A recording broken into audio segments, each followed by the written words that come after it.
তিনিচুকীয়া জিলাত যি বিহাৰ দিৱস উদযাপন কৰিবলৈ চিন্তা চৰ্চা কৰা হৈছে পোনপ্ৰথমে আমি কথাটো আমি তীব্ৰভাৱে গৰিহণা দিছোঁ। এটা বিষয়, আমি কোনো জাতি ধৰ্ম বৰ্ণ বা ভাষাৰ বিৰোধী নকৰোঁ, কিন্তু এটা কথা, অসমত থাকি অসম দিৱস উদযাপন কৰিব লাগে, লাচিত দিৱস উদযাপন কৰিব লাগে, ৰাঘৱ মৰাণ দিৱস, সৰ্বানন্দ সিংহ, আমাৰ ভূপেন হাজৰিকা ডাঙৰীয়া, আমাৰ স্বনামধন্য ব্যক্তিসকলৰ দিৱস উদযাপন কৰিব লাগে। আমি এটা কথা কৈছোঁ, এই তিনিচুকীয়াত ঐতিহ্য যি বেংমৰা জিলা, এই বেংমৰা ৰাজ্যৰ ইয়াত খিলঞ্জীয়া ভূমিপুত্ৰসকল বসবাস কৰা ঠাই, তাত কেনেধৰণে এনেকৈ বিহাৰ দিৱস উদযাপন কৰাৰ চিন্তা চৰ্চা কৰিছে, সেইসকল ব্যক্তিক আমি প্ৰশ্ন কৰিছোঁ। নিজৰ আইৰ মাতৃক, নিজৰ মুখৰ ভাষাক বিক্ৰী কৰি আপোনালোকে ৰাজনীতি কিয় কৰিছে? জাতিক বিক্ৰী কৰি কোনো ধৰণৰ ৰাজনীতি নকৰিবলৈ আপোনালোকক সকীয়াই দিছোঁ। আৰু এটা কথা, এই অনুষ্ঠানত আমি স্পষ্টকৈ বাধা দিম, আৰু ইয়াত কোনো ধৰণে এনেকুৱা ধৰণৰ কোনো কাৰ্যসূচী বিহাৰ দিৱস বা অন্যান্য এনেকুৱা বহিৰাজ্যৰ কিবা ধৰণৰ দিৱস আনি আমাৰ তিনিচুকীয়াত জাপি দিব নোৱাৰিব।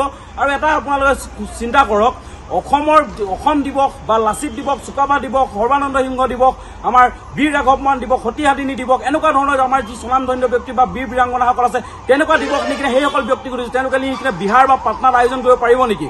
যদি নোৱাৰে তেতিয়াহ'লে কিয় তেওঁলোকে বাৰে বাৰে অসমত আয়োজন কৰি অসমীয়া মানুহ কি প্ৰত্যেকটো বুজা তেওঁলোকে ল'ব নেকি? আমি অতিথি আপ্যায়ন লোক হ'লেও কি প্ৰত্যেকটো আমাৰ সংস্কৃতি ৰীতি নীতি নাই নেকি? আমি আহ্বান জনাওঁ সকলোকে, আপোনালোকে সকলোৱে মিলি আমাৰ বহাগ মাহ আহি আছে, বাপুতিসাহোন ৰঙালী বিহু, সকলোৱে একেলগত উদযাপন কৰোঁ আহক। তাৰ সন্মুখতে এনেকুৱা ধৰণৰ বিভাজনমুখী ৰাজনীতি কৰিবলৈ নকৰিব, যাতে আপোনালোকক সকীয়াই দিছোঁ। আৰু লগতে আপোনালোকে নিজক সোধক, নিজৰ আচলতে মাতৃক বিক্ৰী কৰি ৰাজনীতি হয় নেকি?